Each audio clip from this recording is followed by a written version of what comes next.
So I'm on my way right now to go deliver my excavator to my friend Dan Rainwater. Dan is also a gold miner on Bering Sea Gold. If you guys have ever seen that show, he's one of the divers on Emily Rydell's boat. You can also find him on Emily Rydell's YouTube channel.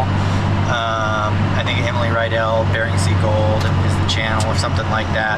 But anyways, I love trading excavator time with Dan because he's got gold. He trades me gold, which I go and hoard. You know, it's not a lot, just a little bit at a time, but you know, it builds up my little stockpile, which is pretty exciting, and I can use it to trade for other things. So anyways, bringing the excavator out so that Dan can use it and I can get some gold. That's where we're doing. That's where we're going today. So look at that.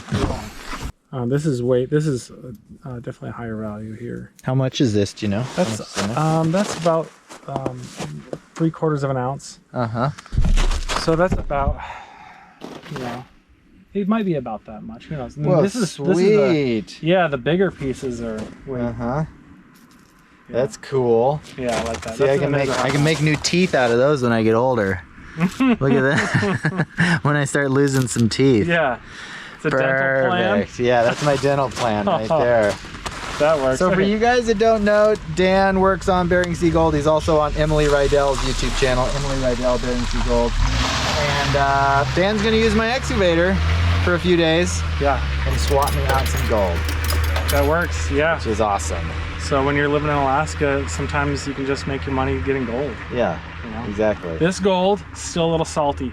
Sucked it off of the bottom of the Bering Sea, and it works for you, it works for me. Does that make it more valuable or less valuable? I think when it's more salty, it's better. Oh yeah, because it's got like the... I don't mind being a salty soul. Yeah. Cool. Well, cool. We'll see you in a few days. Do that? Yes, sir. All right. Thanks, Dan. 3 days later. So I just met back up with Dan. He just finished his excavation project back here. We're gonna go for a drive and see what he did. This is where the ditch was dug. Yeah. So I already know what's gonna happen to my ditch. It's gonna fill with alders. And so, but as what happens over time is the alders end up, you know, they release a whole bunch of nitrogen and they fix the soil. Right. And so if you shake them out and leave that soil there, grass ends up coming back in those areas. Yeah. Usually. You know, that's what I need to do out here after I've exposed all this dirt. Get some grass, seed. Yeah. Otherwise, I don't think there's any other way to keep alders from taking back. Well, surprisingly enough, they won't come back real fast if there's grass and there's good soil in that area. And so, you know, that's where if you shake the soil out, it ends up just kind of... Well, I did that a whole bunch when I cleared this. Oh yeah, look. Yeah. So this is the main... Let's go get out and take a look. Yeah. So this is the original road, just kind of goes down this way. And I decided to make a whole new road. Over there. Off to the side. Uh-huh. And then the ditch is supposed to catch all this water that's coming down the hill. You did pretty good. And divert. You did pretty good. Yeah. You know, for somebody that doesn't have a ton of experience on an excavator, you got the water moving, which is the big part, you know. And some of that, if you go down there with a hand shovel and just knock over some of those little dams, yeah, because otherwise the silt fills them up. Like right now, over the course of time, silt's going to go silt and fill all of them, which is okay too, and that keeps the water moving. But if you knock down some of those dams with a hand shovel, then the bottom of the ditch will stay at the bottom instead of filling in. Not a real big deal. I see. The ditch will kind of stay low. Will stay lower. Yeah. If you go and you knock all these out, then the water is moving at the bottom of the ditch instead of the top of the ditch is where the water's moving now. However, your ditch is deep enough where... Look how deep. It is. It's I made great. I actually went way deeper than needed. Yeah. So that I could build up the road. Yeah.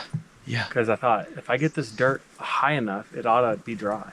It looks great. You can see there, you're down probably like 4 feet, you know, easily through most of this, which is deeper than most people go. And well, you don't want a car to fit in there. That's what I think. No, you definitely don't want a car to fit in there.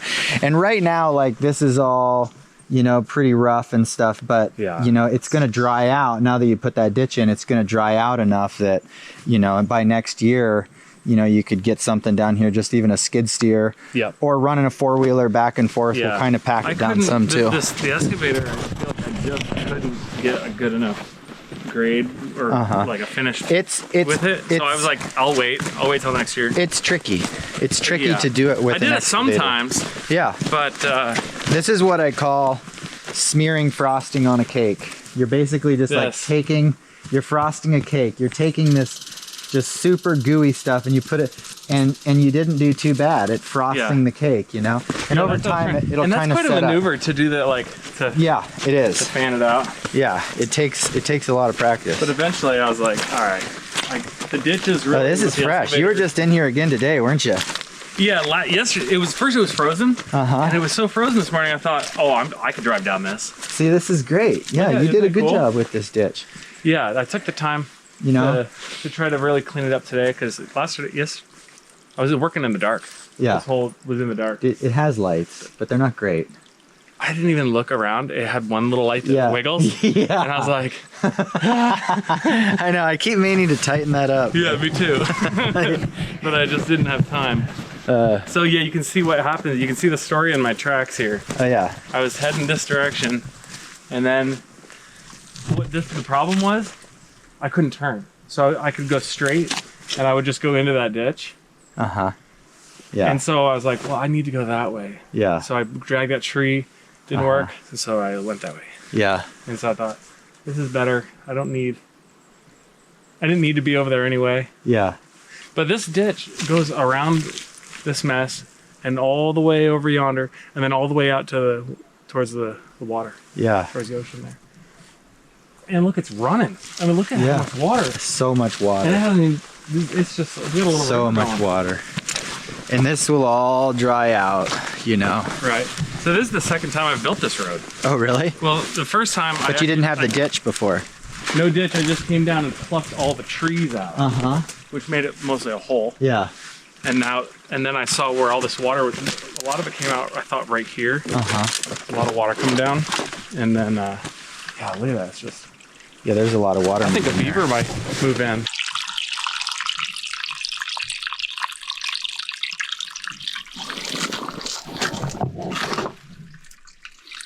Now that you basically stopped all this water from moving through your property here, it's going to dry out so much. Dude, this is an epic spot. Isn't that cool? Yeah. It's really nice to transform the land into from wilderness into a place that we can actually come down here and enjoy it. Because when it's just trees all over your face and grass up over your head. Yeah. Yeah, this is cool. And we got this big canyon here. Yeah. And I know what we were talking the other day, and I feel like you're in a similar thing with like the homesteading, long-term homesteading mindset, like from your grandparents, your parents to you. Like this kind of land typically does just stay in the family, and it's cool when you're thinking about things multi-generationally like that. Like you said, you and your wife, you may not build a house here, but that's not to say one of your kids doesn't. That's exactly. Or something like that. I just want to do my part to bring it along. Yeah. Yeah. And I kind of thought, Sarah's you bring it along in two ways. One, changing the landscape, and the other one is kind of selling the dream. Yeah. To my kids. Yeah. So if I can make this place something that they like, then they can develop their own dreams for it. And say like, well, how do you want to do it? The evolved version of us is that we have to try to, when the time is right, let go of our dreams and pass on, let them build their dream potentially. Yeah, absolutely. Yeah, their dream. Their dream. Not my dream. Not your dream. Doesn't have to be your dream or my dream. My family's dream with this has already, in my opinion, kind of happened. Yeah. It's already happened. Yeah. We used to keep horses out here, or we would board horses. There's like some old horse fences and stuff. And, there's a lot of family friends that lived here. Yeah. And my dad put together a little cabin, and a lot of good things happened. And then now it's time to kind of pass it on and start over. Moving it on to the next phase. It's cool. I'm impressed with your small amount of excavator experience. You made it work. That's let's go settle up. Yeah. Trade some gold for some time. I need a little container. I have only one container. Oh, I was Give it supposed to to you. bring my container Yeah. in a little baggie. What do we got? Maybe had some gold laying around. That really does look like an illicit activity. I know, right? A cap. I I have. probably have something. A scope cap. I'll go look and see what I've got in my truck.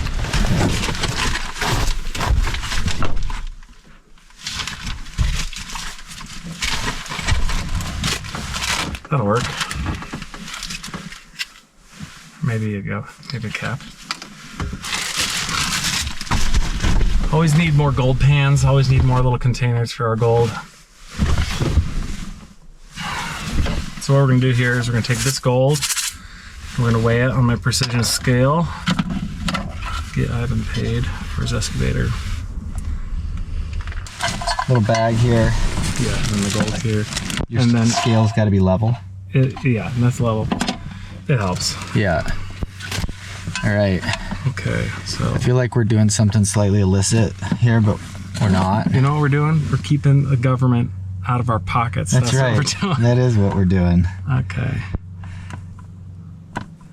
Cool. Ounces Troy. I can't just pour it on there, so let's use your cup. Okay. Just set it right on there. Oh yeah. And we'll press Zero it.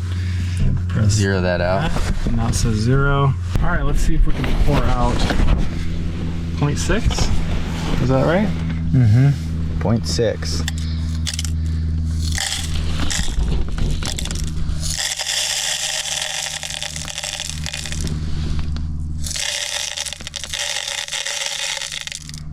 There we are. Look at that. That's perfect, Dan. I don't have very much. That's exactly 0.6. Yeah, that looks good. Cool. Okay, there you go. You know what though? Yeah. Now put it into that bag. Yeah. We're doing pretty good in here. I know. It is doing pretty good in there.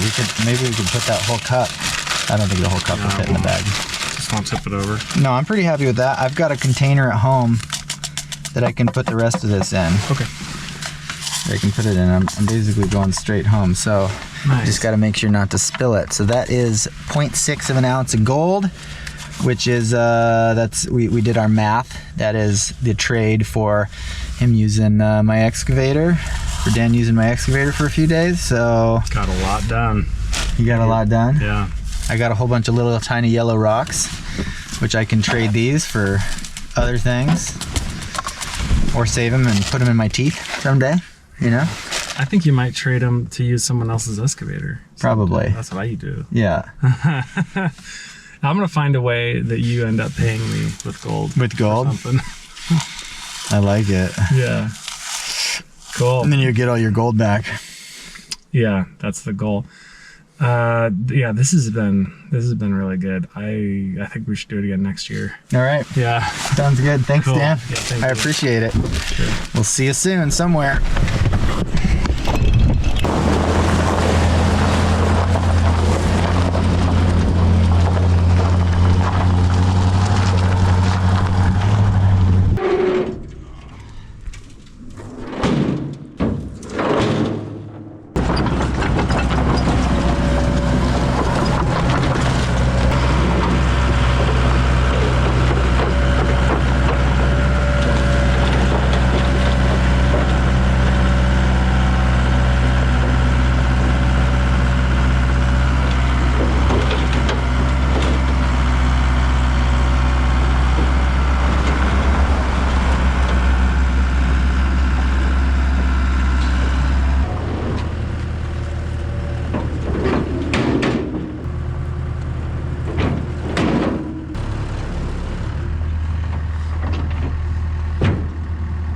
Got this thing all strapped down, chained down, chains on it, ready to go. Chains on my truck tires.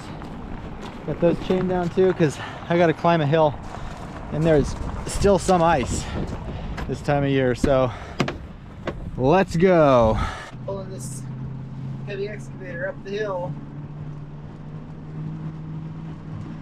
pulling good. Looks good, feels good. I'm glad I put my chains on because right now this section of road is actually gravel, which the chains do add some traction, which is kind of nice, but right up here just a little bit further, there's some ice on the roads, and that's where I feel like I very well might need chains. Ooh, I can barely pull this thing up this hill, but I got it. Oh, am I glad I put chains on? I needed them.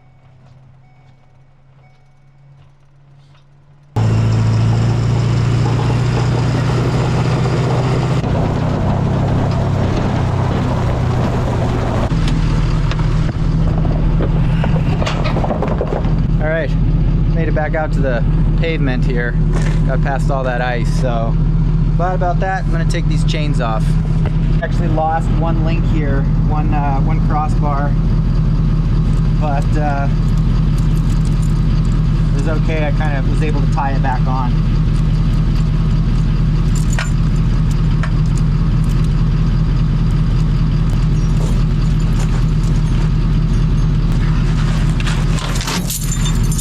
One side.